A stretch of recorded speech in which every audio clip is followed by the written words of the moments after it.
Universo invisible, más allá de los sentidos.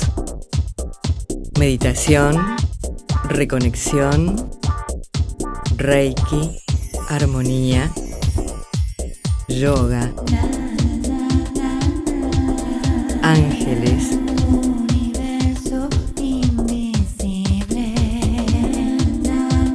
universo invisible, más allá de los sentidos.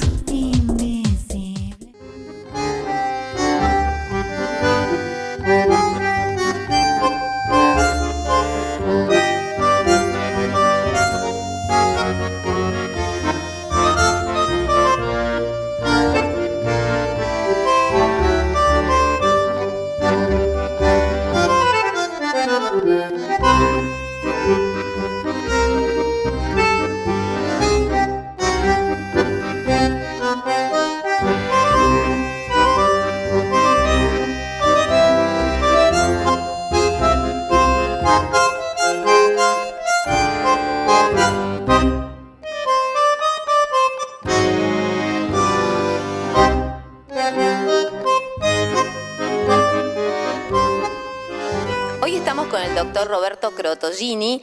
Como verán, estamos en un teatro porque él acaba de dar una conferencia muy interesante sobre medicina antroposófica, que es su especialidad, y por un tema muy especial que es la neuroplasticidad. Pero vamos a, primeramente, doctor, bienvenido a Universo Invisible. ¿Qué es la medicina antroposófica? Bueno, primero es una ampliación del arte de curar.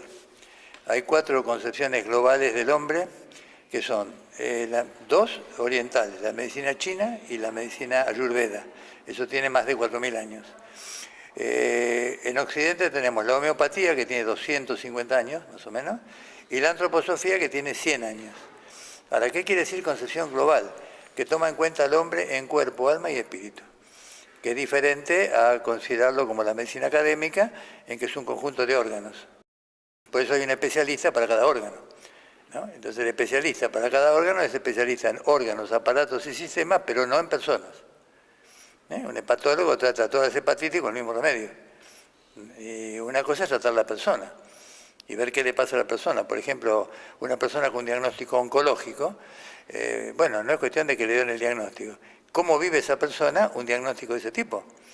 Entonces ahí es donde uno tiene que hacerse cargo y ayudar y ver con quién está delante para hablarle. Entonces, antroposofía quiere decir, antropo es hombre y sofía sabiduría, que es diferente a una antropología, que es conocimiento del hombre.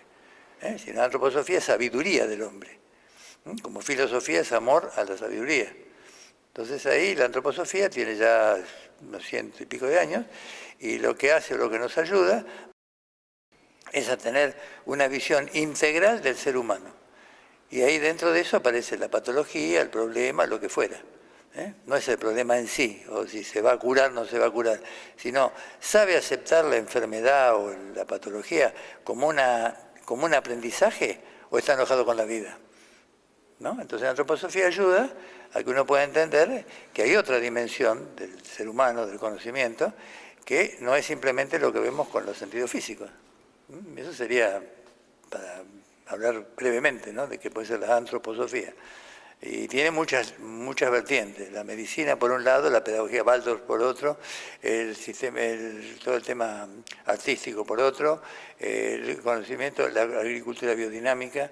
Es decir, tiene un montón de visiones con este criterio que Steiner nos dio, que era un filósofo y un clarividente además, es decir, veía la energía. Por eso un homeópata, cuando viene a nuestros cursos, empieza a entender por qué cura el medicamento homeopático. Hahnemann no dijo eso, dijo que restituía la energía vital, era un médico genial. Y Steiner ve cómo esa energía que tiene la persona, o de dónde viene. Por ejemplo, una cosa yo te dé fórmica, que es la hormiga, y es la energía de la tierra; otra cosa que te dé el lápiz, que es la abeja, y es la energía del sol. Entonces, depende de todo esto, ya hay un conocimiento, una sabiduría del hombre mucho más profunda, y se puede llegar a otros niveles, digamos, ¿no? Esa es la antroposofía, que no excluye la medicina convencional, ¿no? Es decir, la incorpora. Es decir, esa es la idea básica de la antroposofía, es decir, incorporar lo que un médico convencional, un especialista, por ejemplo, especialista de corazón, me puede dar una serie de informaciones del corazón de esa persona que son útiles. Ahora, ¿quién es la persona? Eso es la película. Digamos que me da la sensación a mí, ¿no?, que los antiguos médicos de familia eran prácticamente antroposóficos, porque conocían a la familia, conocían por qué podía venir su enfermedad, lo que era antiguamente el médico que tenía tiempo de atender a sus pacientes. Bueno, yo por ejemplo recibo consultas por teléfono, que la persona está por vender un terreno, si lo hace o no lo hace, como le diría a un médico de familia de antes. ¿Por qué? Porque con todo lo que hemos hablado, una entrevista dura una hora y pico, con todo lo que hemos hablado, por ahí el hecho que me diga si va a vender o no, implica como que se está jugando algo, como que está diciendo algo, y tiene que ver con lo emocional, porque para esa persona vender o no, le trae aparejado un montón de consecuencias. Entonces a lo mejor te pregunta y estamos dialogando y es sobre la vida, hablamos sobre cosas de la vida, no estamos hablando específicamente de la enfermedad.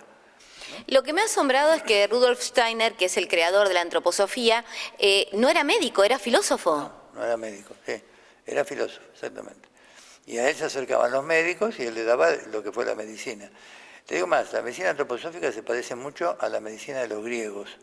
Es común sacar o traer, en los griegos el hierofante era sacerdote y médico, las dos cosas. Y en esa época, cuando alguien se acercaba enfermo, el sacerdote o el hierofante lo hacía dormir el sueño templario. En ese sueño aparecía Asclepios, que era el dios de la salud, y lo curaba. ¿Entendés? Eso era lo que hacían en la antigua Grecia, hablemos 2500 años atrás. Entonces, la antroposofía es una manera o es una forma mítica de recoger o sacar o poder hacernos cargo de otra concepción del hombre. Por eso se habla de vidas sucesivas. Es muy importante poder entender, es muy distinto, por ejemplo, poder entender que hay vidas sucesivas a simplemente creer que hay una sola vida y todo te ocurre acá. Todo en ese caso es de casualidad. Te sucedió, qué mala suerte. Cuando vos podés ver que cada actitud de vida que vos tenés, estás compensando otras cosas que vos viviste, no que Dios te castiga, sino que estás compensando un aprendizaje que tenés que hacer, la cosa cambia. Y si en eso tenés una enfermedad incurable, ¿qué tengo que aprender con esta enfermedad llamada incurable? Entonces ahí es donde vos vas viendo, por ejemplo, yo atiendo muchos pacientes oncológicos. Es muy distinto, por ejemplo, viene un paciente oncológico y yo le pregunto, bueno, ¿qué diagnóstico tenés? Y con lo que me pasó en la vida y ahora esto, esa persona en 3 meses se muere. Seguro.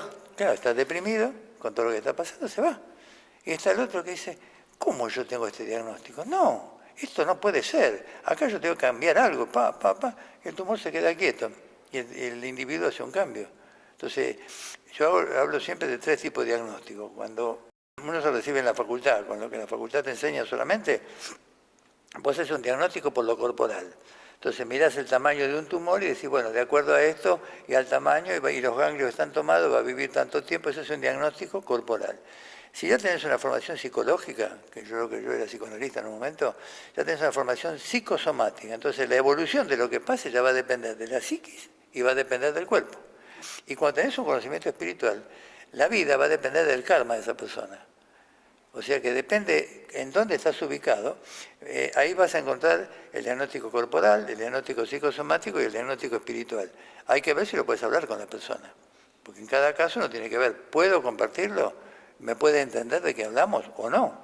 Entonces hay que ver, no es que este es el diagnóstico y listo. Yo te digo lo que yo siento con la evolución que fui haciendo, como fui viendo y aprendiendo. ¿Entendés? Y aprendí esto, que podés ver una situación muy jorobada, muy comprometida, que en los libros dicen que no tenés más de 3 meses de vida, ¿no? Y que la persona sigue pasando los años y sigue viviendo perfectamente bien. ¿Por qué? Porque no es lo físico lo que condiciona lo que va a suceder. Es otra cosa distinta. Eso es lo que hay que ir aprendiendo. Entonces, hay que ver con quién estás. Yo uso mucho el método socrático, que era preguntarle, la mayéutica que se llama, ¿no? Que es preguntarle a la persona. Por ejemplo, Sócrates, ¿qué hacía? Le preguntaba, por ejemplo, a un general, y dígame, dice, ¿para usted qué es el valor? El tipo se ponía a hablar 2 horas. Le preguntaba a un médico, ¿y qué es curar? Ah, bueno, entonces, y a un maestro, ¿qué es enseñar? Entonces, con esas preguntas inteligentes, vos ayudás mucho a que la persona despierte. Pero yo puedo preguntar, ¿qué esperas de esto que te pasa? ¿A dónde pensás que podés llegar? ¿Qué idea tenés? Ya vio 10 especialistas. Bueno, ahora, ¿qué pensás vos? Porque el cuerpo es tuyo. Entonces, eso ya es tener en cuenta al otro. no simplemente decirle, ah, va a pasar esto porque tengo una resonancia que dice tal cosa. Y también lo que usted decía del karma, ¿no? Tampoco quedarse con eso de, ah, bueno, es mi karma, bueno, es lo que me tocó, ya está. No, yo, al menos es mi creencia, ¿no? Que cuando uno tiene esa experiencia, se la permiten a uno en su vida para generar el cambio. Sí, totalmente. Eso es el karma, no significa... acá mucho la idea del karma tiene que ver mucho con el catolicismo, con en la cultura nuestra, con que tenés un karma, vos, ¿no? Ay, sí. O Dios te castiga. Siempre está presente que Dios te castiga. Y yo estoy hablando de otra cosa. Por ejemplo, las religiones orientales, el taoísmo, el budismo y demás, el ser está en Dios, es decir, está allá. En las religiones occidentales, con el judaísmo, el catolicismo y demás, Dios está allá y yo estoy acá. Entonces yo le pido a Dios, le hago el sujeto y objeto. Es completamente distinto a hacer un trabajo meditativo interno y estar en contacto con esa fuerza espiritual. ¿Entendés? Entonces hay que ver con quién le estás hablando para ver cómo podés manejar la situación. Eso dentro de cada uno va eligiendo. Hay tantas verdades como seres humanos. Totalmente. Usted, en lo que hablábamos recién, en un momento dijo, dentro de la antroposofía, la importancia del arte. Sí. Hoy, en el final de su charla, usted bailó tango. Me impresionó el tema puntualmente del tango, porque muchos médicos neurólogos recomiendan bailar tango. ¿Por qué el tango? Exacto, para el Parkinson. Por la columna y por la forma que tenés que pararte y demás. Entonces, justamente, puntualmente, porque tengo una persona muy cercana con Parkinson y le dijeron bailar tango. Sí, yo lo había escuchado eso ya. En el tango estás abrazado con la otra persona, te pones derecho. Acá es el tango artístico, donde cada uno expresa lo que siente. Pero si no, tenés que bailar, no es lo mismo que bailar salsa o bailar otra cosa que te estás moviendo todo el tiempo, lo cual es bueno que te muevas. Pero es distinto a que de repente la columna se pueda alinear, ¿no? Y entonces tener otro contacto. Ahí es diferente. ¿Sí? Estás bailando el tango y te pones bien derecho, respetas al otro. Hay toda una serie de cosas que se hacen en el tango, que tenés que seguir el ritmo, 2, 4, 2, hay otra cosa que tenés que estar atento. ¿Entendés? Entonces es un baile diferente, como decía yo, y esto nos representa a los argentinos, aunque es porteño el asunto, pero nos representa. Por ejemplo, hoy acá hay una persona que vive en Suecia, y cambió el pasaje para venir a escuchar la conferencia y verme bailar tango. Porque en Suecia baila el tango, y es una persona que lo baila muy bien. Entonces quería ver qué hacíamos acá. Mira la importancia que le puede dar. Qué maravilla. Bueno, de hecho hasta los japoneses cantan y bailan tango. Totalmente. Bueno, el doctor sigue atendiendo consultorio, así que vamos a pasar los datos de su consultorio.